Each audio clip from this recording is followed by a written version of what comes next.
नमस्कार, स्वागत है आप सभी का एसी न्यूज पर। मैं हूं शाहीन खान। नजर डालते खबरों पर। पूर्व मुख्यमंत्री भूपेश बघेल ने 17 अक्टूबर को नक्सलियों के आत्मसमर्पण को लेकर राज्य और केंद्र सरकार दोनों की सराहना करते हुए कहा था कि उनकी सरकार की नीतियों ने नक्सलवाद के खिलाफ जमीनी स्तर पर माहौल तैयार किया था। इसे लेकर छत्तीसगढ़ के उप मुख्यमंत्री विजय शर्मा ने कहा कि मैं प्रश्न करूंगा कि जेल में रखी हुई झीरम घाटी की रिपोर्ट आपने क्यों नहीं निकाला? अपने ही नेताओं के साथ हुई जघन हत्या के बारे में आपने क्या किया? नक्सलवाद निर्धारित समय पर पूरी तरह समाप्त होगा, इसमें कोई संदेह नहीं है। मैंने पहले भी जब बातें हुई तो यही कहा, सभी सरकारों ने काम किया, इस विषय में मैं गलत नहीं कह रहा हूं। परंतु अगर इस तरह की बात जब होती है तो फिर विभिन्न बातों को करना पड़ जाता है।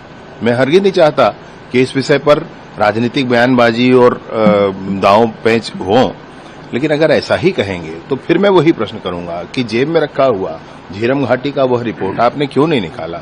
आपने ही नेताओं के, मैं तो उसको छत्तीसगढ़ का नेतृत्व कहता हूं, परंतु अपने ही नेताओं के साथ हुए उस जघन्यता के विषय में आपने क्या किया? क्यों ऐसा स्थिति रहा कि कुछ बात आगे बढ़ ही नहीं रही है? क्या ऐसा हो गया था भाई? क्या ऐसा हो गया था? आज अगर ये है तो आपने अच्छा किया भाई, कोई आपको तो कही नहीं रहा है क्या किया कहीं नहीं किया। अगर इस तरह से बात करेंगे तब कहना पड़ता है। और मैं निसंदेह ये कहना चाहता हूं कि वर्तमान की केंद्र की सरकार, माननीय मोदी जी का जो आह्वान था, अमित शाह जी की रणनीति है और विष्णुदेव साय जी का मार्गदर्शन है, इस पूरे ही के साथ नक्सलिज्म उचित समय पर, निर्धारित समय पर पूर्ण रूपेण समाप्त होगा, उसमें कहीं कोई संशय नहीं है। 210 लोगों ने पुनर्वास किया है, नए जीवन का प्रारंभ किया है, उनका लाल कालीन बजा करके सरकार ने स्वागत किया है। अन्य लोगों के साथ संपर्क है, उनकी सूचना है कि वो आने वाले हैं, उनका भी हम स्वागत करते हैं। नया जीवन प्रारंभ करें, लेकिन उसके बाद बहुत स्पष्टता से यह भी कहना चाहते हैं कि तुरंत ही बारिश समाप्त हो चुका है, तुरंत ही ऑपरेशंस फिर से लॉन्च किए जाएंगे।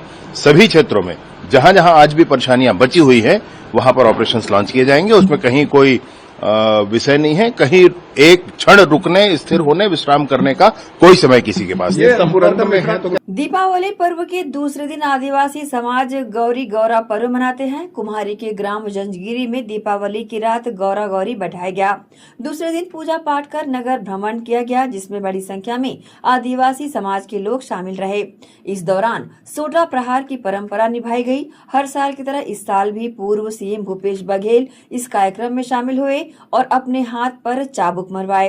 गांव के गिरधारी लाल गोड़ ने पूर्व सीएम को सोटा मारने की परंपरा निभाई, जिसे देखने बड़ी संख्या में लोग पहुंचे थे।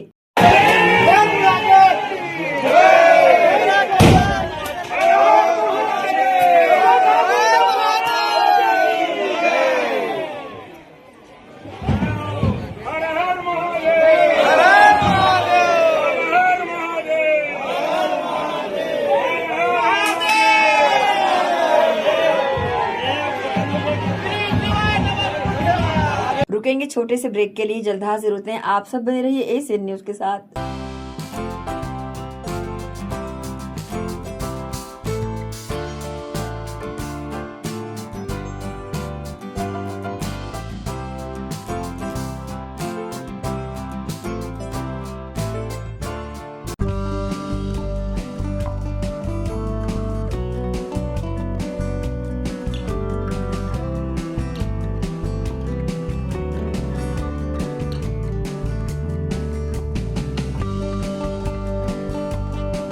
Rumta Public School Bhilai, first in the city, offering CBSE and Cambridge curriculum. Ranked number 1 in Chhattisgarh in the Education World Indians ranking. Smart AC classrooms, well-equipped labs, cricket academy, free world-class cricket coach.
Rumta Public School Bhilai, first in the city offering CBSE and Cambridge curriculum. Ranked number 1 in Chhattisgarh in the Education World Indians ranking. Smart AC classrooms, well-equipped labs, cricket academy, free world-class cricket coaching. Get the guidance from international cricket legends. Archery, fencing, AC hostels for boys and girls. AC transport. Admissions open. Visit Rumta Public School Bhilai, Kokakurud Road. Break के बाद आपका स्वागत है। दीपावली की खुशी के बीच एक दर्दनाक घटना ने पूरे परिवार को शोक में डाल दिया। छावनी थाने से महज 300 मीटर की दूरी पर स्थित बैरागी मोहल्ला पावर हाउस में दीपावली की रात बुजुर्ग पर 2 हमलावरों ने चाकू से हमला कर दिया। घटना इतनी भयावह थी कि बुजुर्ग ने मौके पर ही दम तोड़ दिया। दरअसल छावनी थाना क्षेत्र के बैरागी मोहल्ला में दीपावली की रात करीब 10:30 बजे संजय एवं शुभम नामक युवकों का सोनू बैरागी नाम की महिला के साथ पटाखे फोड़ने की बात पर विवाद हुआ। दोनों ने सोनू को जान से मारने की नीयत से हाथ में रखे कटर से मारने के लिए दौड़ाया, जिससे सोनू दौड़ते हुए घर के अंदर चली गई। संजय और शुभम भी उसके पीछे पीछे घर में घुस गए। सोनू के ससुर गणेश बैरागी बीच बचाव करने लगे तो दोनों आरोपी एक साथ अश्लील गालियां देकर तुम कौन होते हो बीच बचाव करने वाले कहकर शुभम ने हाथ को पकड़ लिया और संजय अपने हाथ में रखे कटर से गणेश बैरागी को हत्या करने की नीयत से ताबड़तोड़ हमला कर दिया, जिससे वह जमीन पर गिर गया। उसके सीने एवं पेट में गंभीर चोटें आई। उसे इलाज के लिए अस्पताल ले जाया गया, जहां डॉक्टरों ने उसे मृत घोषित कर दिया। बेफालतू का मेरा पापा मारा गया भैया, प्लीज। इन लोग ना हम लोग पूजा उजा कर रहे हैं, हम लोग सब। अब मेरे घर में कोई जेंट्स नहीं, सिर्फ मेरा पापा है और हम लोग हैं 3 बहन और मेरी बुआ और मेरी मम्मी। मेरे घर में 3 बच्चे छोटे छोटे। तो ना अभी ना हम लोग खाना खा रहे थे निकाल के, सब के सब हम लोग खाना खा रहे थे। ये संजय आया है और कटर मेरे पापा को बेफालतू का मारा है। ना कोई झगड़ा ना कोई लड़ाई, कुछ नहीं। हाँ संजय और उसके पीछे शुभम, हाँ, और उसकी माँ सरिता, उसकी बहन माला और प्रिया, हाँ, सब आए थे। और डाडो भी बोल रहा था चाकू मारूंगा, उसका भाई डाडो। पुरानी लड़ाई नहीं थी, इन लोगों का ना दूसरे का इन लोगों का झगड़ा हो रहा था। ज्योति इन लोगों से इन लोगों का झगड़ा हो रहा था, इनका ज्योति का और इन लोगों का मेरे शुभम का। तो इन लोगों के बीच में अब नहीं पता क्या हुआ क्या नहीं, बाहर में हम लोग नहीं देखे। इन लोगों का झगड़ा हो रहा था तो पहले सोनू के भी ऊपर हाथ उठाए है संजय सोनू के भी ऊपर हाथ उठाए, लड़का नाम है सोनू का, उसके भी ऊपर हाथ उठाए थे संजय, इन लोग सब। तो एक हुआ ये कि वो आया मेरे घर में तुरंत और कटर मारा। हम लोग कोई झगड़े में भी नहीं गए थे, हम लोग कुछ नहीं करे, और बेफालतू का संजय मारा है। फर्स्ट शुभम है ना बम फोड़ रहा था, तो अनुभूति बड़ी माँ है ना मेरी, जो घर की जो बगल वाली, वो बोलती है कि यहाँ बम मत फोड़ो। तो ऐसा करके गाली गुप्तार होने लगा। फिर वो इनके में आपसी में होने लगा गाली गुप्तार। और फिर उसके बाद सोनू को गाली देने लग गया, कौन? शुभम, तेरी माँ के तेरी बहन के, एक ही में होने लगा। ठीक है, हाँ। अब वो लोग में, और वो संजय है ना, वही उसके घर के बगल वाला, वो आया मेरे बाप को मारने लग गया, भड़ाभड़ कटर। मेरा बाप का मौत हो गया। इसके घर, इसके साथ में शुभम भी है, माला भी है, प्रिया भी है, उसकी माँ भी है, उसके सब जन, उसका परिवार है, पूरे परिवार। हमारे पिता से कोई दुश्मनी थे, हम लोग सब खाना खा रहे थे। हमारे से लेन देन नहीं था, दूसरे से लेन देन में हमारे बाप को मार डाले ये लोग पूरे परिवार मिलके। मेरे को दुश्मनी हाँ, पहले का दुश्मनी का था, वो खत्म हो गया। जो उसका भाई मर रहा है जेल में, हाँ, उससे दुश्मनी था हमारा, और उससे हमारा मेटल सॉल्व हो गया। अब इसका भाई जेल में पड़ा है, उसका भाई जेल में पड़ा है। उसका भाई अभी आके, चुप ना, उसका भाई आया 2 आके मेरे बाप को मार के चला गया। हमको है ना साहब, मौत के बदले हमको मौत ही चाहिए, और खून के बदले मुझे खून चाहिए। कितने लोग थे वो लोग?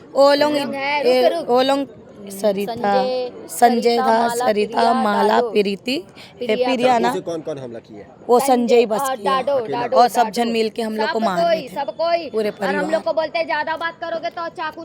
कोरिया जिले के बड़े सालही इलाके में हुए दोहरे हत्याकांड का कोरिया पुलिस ने खुलासा किया है। इस मामले में सभी 3 आरोपियों को गिरफ्तार कर लिया गया है।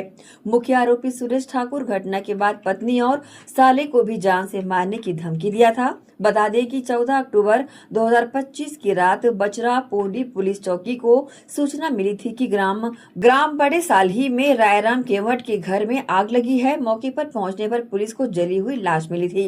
साइबर ने इनपुट पर पुलिस टीम ने आरोपियों को पीछा करते हुए महाराष्ट्र के नागपुर तक दबिश दी।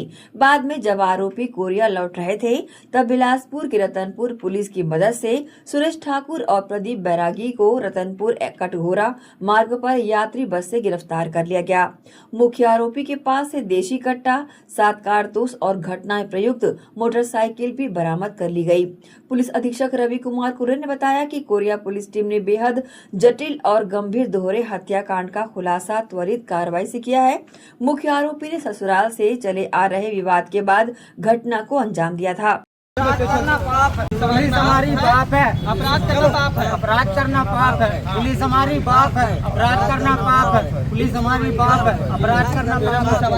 अपराध करना पाप है, पुलिस हमारा बाप है। अपराध करना पाप है, पुलिस हमारा बाप है। अपराध करना पाप, पुलिस हमारी बाप है। अपराध करना पाप है, पुलिस हमारी बाप है। अपराध करना पाप, अपराध करना पाप है। पुलिस हमारी बाप है, अपराध करना पाप है। पुलिस हमारी बाप है, अपराध करना। गिरफ्तार हुए इसमें 3 आरोपी गिरफ्तार हुए हैं। 2 मुख्य आरोपी है जो उनके दमान था और कानपुर का रहने वाला था और यहाँ खड़गवां में आकर के रहता था और बहुत ही शातिर किस्म के और साइबर से संबंधित नॉलेज रखता था। हमेशा अपना मोबाइल को बंद रखता था। पुलिस बहुत ही उसमें टेक्नोलॉजी का उपयोग किया और उस आधार पर वो पकड़ में आया और 17 लीटर पेट्रोल लेकर के अपने सास ससुर को जिंदा जलाया। वो घटना के पीछे सर वजह क्या सामने आई है? घटना के पीछे उसकी पत्नी और उसके बीच विवाद था। उसकी पत्नी पूरे अलमारी और सामान उमान को लेकर के अपने मायके में रहने लग गई थी। तो वो बोलता था कि मुझे 10 लाख रुपया तुम दिलवाओ, नहीं तो पूरा तुम लोगों को मारूंगा करके।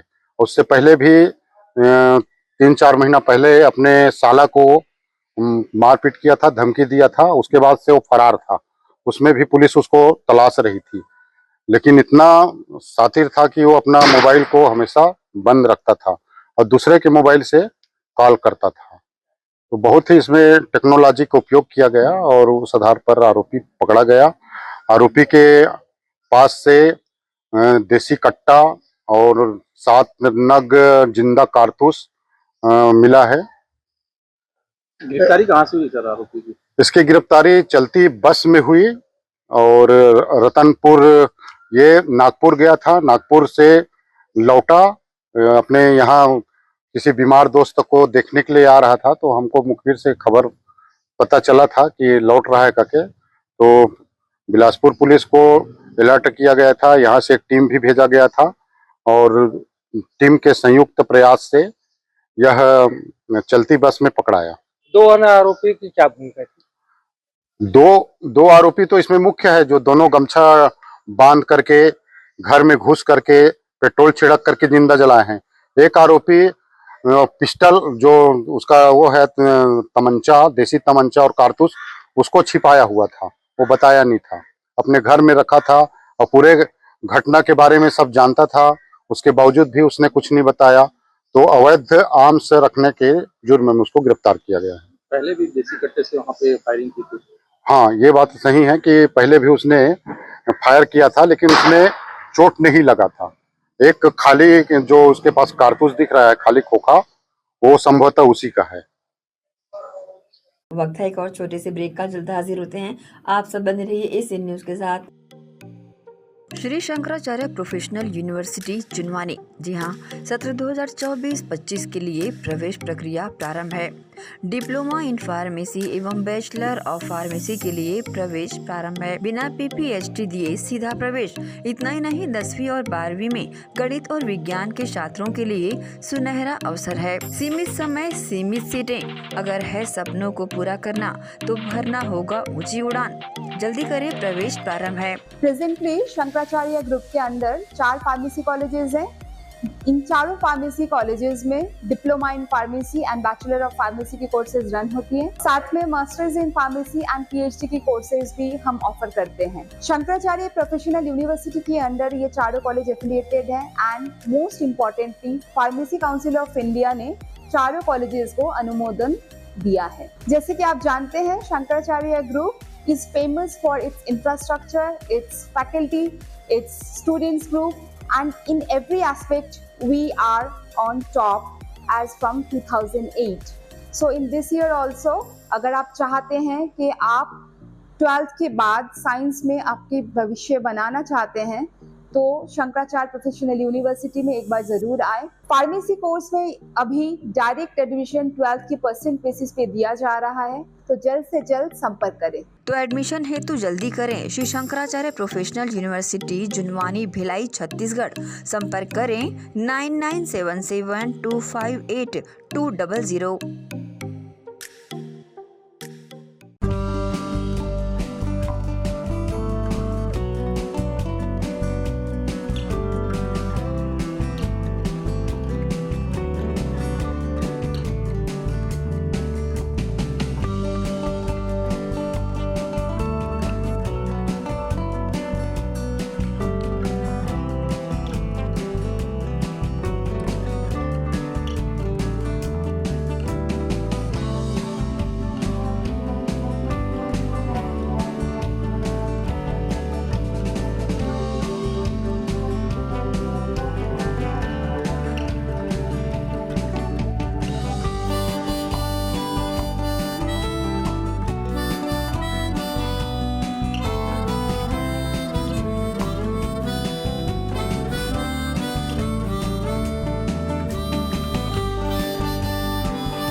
नमस्कार, एक बार फिर से आप सभी का स्वागत है।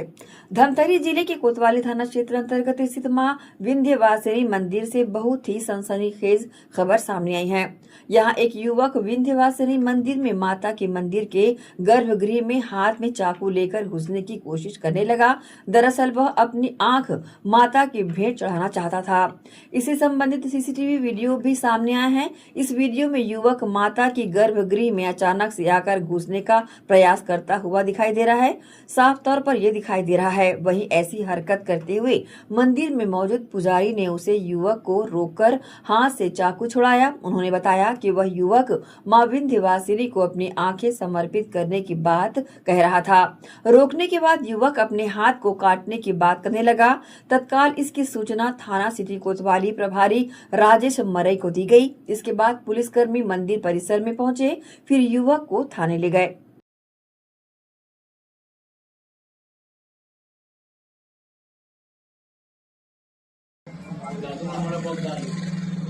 पैसे नहीं भाई मैं देखे तो ना बस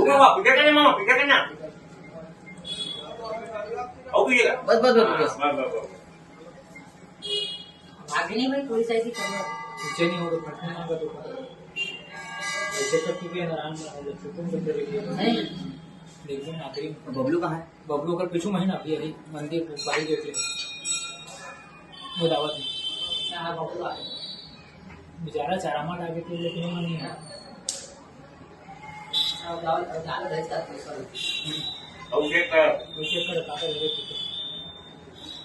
अच्छा काम छोड़ दी छुट्टी यही छोड़ी को मत छोड़ी मत छोड़